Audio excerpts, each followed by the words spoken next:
Welcome to this explainer. Today, we're diving into some incredibly practical, totally science-backed advice from Harvard Health on how to build a rock-solid foundation for a healthier lifestyle. We're going to take their 10 daily habits for good health and do something a little bit different with them. We're literally mapping them out across a single optimized day. My goal is to make these concepts so clear and so actionable that you can start using them tomorrow morning. You know, when most of us think about getting healthy, we immediately picture, extreme diets or grueling gym routines, right? We think it takes completely upending our schedules. But what if transforming your long-term health didn't require a total life overhaul? Harvard Health experts emphasize that, while eating right and exercising are absolutely foundational, it's actually the small daily steps that can have a wildly significant impact on your wellness journey over time. This explainer is all about achieving those long-term improvements through really simple, low-pressure habits rather than overwhelming life changes. So here is our roadmap for the day. We're going to walk through a typical chronological timeline, starting your morning right, taking a midday recharge, breaking up the routine, engaging your mind and mood, and finally, building lasting health habits. All right, part 1. Start your morning right. Picture this, you're just waking up. Before you even throw off the covers, you can actually do an entire mini workout routine right there in bed to wake up your body and boost your circulation. Just move the blankets aside. Flex and release your lower limbs. Bend your knees, lift your legs, and flex your feet up and down, rotating them side to side. Then sit up. Slowly look left, then right. Do a few shoulder rolls. And finally, flex your wrists and just open and close your hands repeatedly. It's basically a gentle, systematic wake-up call for your entire circulatory system. Okay, so you're finally out of bed. Next up, hydration. Drink a huge glass of water right after you wake up, and honestly, try to make it a habit to have a glass with every single meal. Proper hydration immediately supports your digestion, it boosts your brain performance, and it legitimately increases your overall energy levels. I mean, think about it. After a long night's sleep, your body is naturally completely parched. So this simple glass of water is the perfect primer to get your system running. Next stop, the bathroom. It's time to floss. Now, maintaining oral health obviously requires daily flossing, but the experts at Harvard point out that a lot of us are actually doing it completely wrong. The crucial trick here is using a specific C-shape method. You wrap the floss around your middle fingers, that helps you reach those tricky back teeth. Then, loop it around one side of the tooth to make a C-shape and just slide it up and down from the gun line.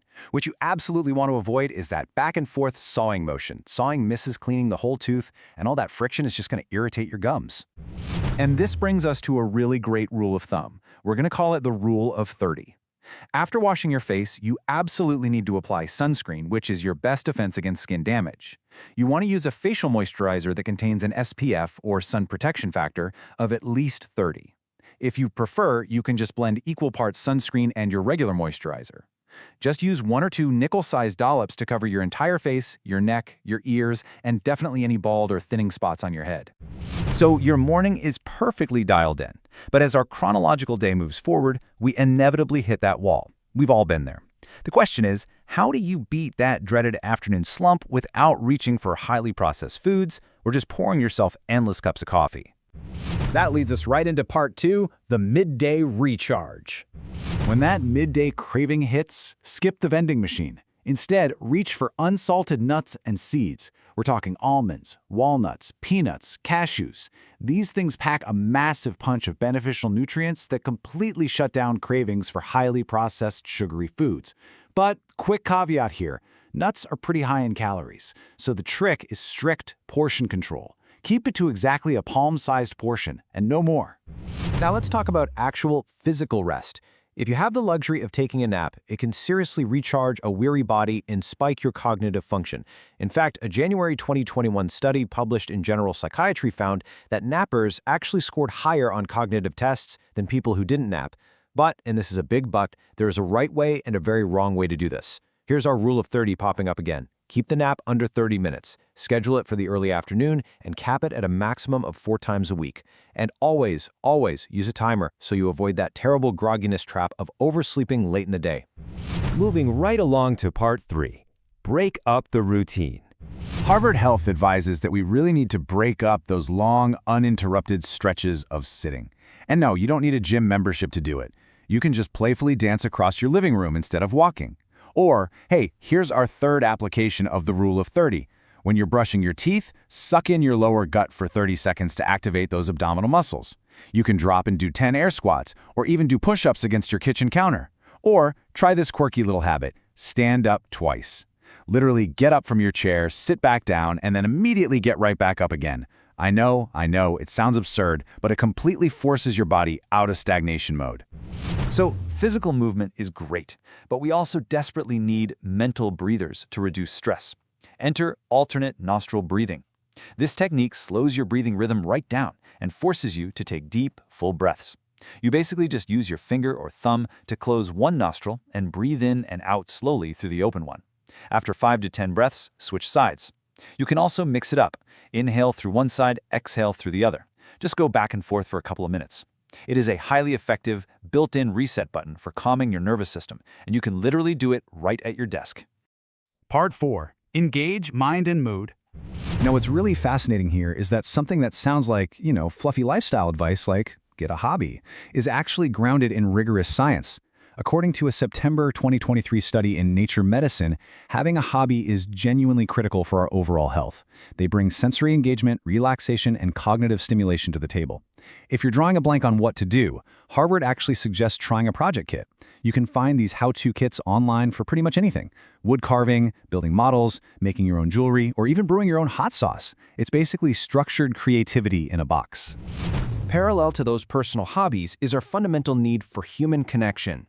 Make it a goal to have some kind of social engagement every single day. Look, staving off loneliness is vital because social interaction actually protects us against depression and cognitive decline as we get older. And don't worry, this doesn't mean you have to host a dinner party every night. Just call a friend, have a quick chat with the cashier at the grocery store, or create a regular social pod, a little group you meet with regularly, even if it's just catching up over a Zoom call. The point is, just connect. And finally, Part 5. Building lasting health habits. So, what is the ultimate takeaway from all of this? To actually lose weight and maintain a healthy lifestyle over the long haul, we need to shift from relying on brute willpower to developing skill power.